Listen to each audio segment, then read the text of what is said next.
Gen Z wanaongea sasa, wanasema watu wanauziwa uoga. Labda kulingana na wewe, kwa sababu umefanya kazi na Mheshimiwa Rais kwa miaka kama miwili, labda inaweza kuwa ni kuuzia watu uoga, ndio kwamba zile ahadi mlikuwa mnapatia watu wa Kenya watasema ni ahadi za uongo?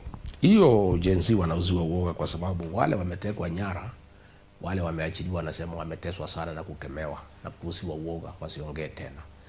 Na nafikiri ni jambo la kusitikika sana ya kwamba nchi ya demokrasia inaweza tisha watoto na kuwakataza watu kuzungumza uhuru. Na unajua hii watoto wanazungumza kwa sababu rais aliua upinzani. Unajua nature abhors vacuum. Kama hakuna mtu ya kutetea watu watajitokeza, na ndio watoto walijitokeza. Kwa hivyo tungetaka kumuuliza rais na serikali ikubali kutolewa makosa na kuambiwa pahali mambo ambaye haiendi vizuri. Na hiyo ni part of democracy ya watu kukosoa serikali na kusema pahali mambo haitembei sawa sawa juu irekebishwe. Lakini mambo ya kuteka watoto nyara na kuwaua, hiyo si suluhisho.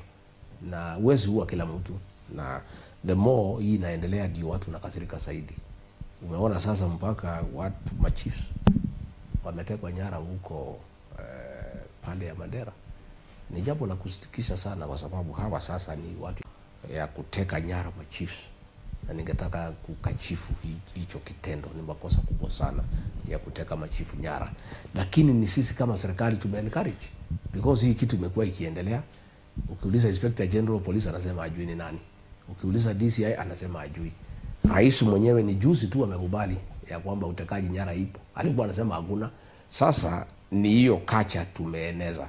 Juzi kuna kiongozi wa Uganda ametekwa nyara, kuna kiongozi wa Tanzania ametekwa nyara. Sasa hata hii magaidi ya Al-Shabaab wamekuwa encouraged ya kwamba hii nchi ya utekaji nyara.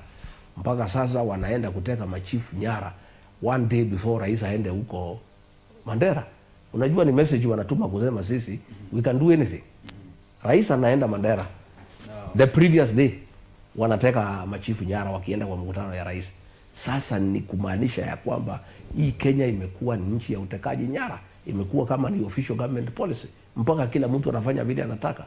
Ni jambo la kuzunisha sana. Mheshimiwa Rigiji, swala mbili. Ya kwanza, wewe ni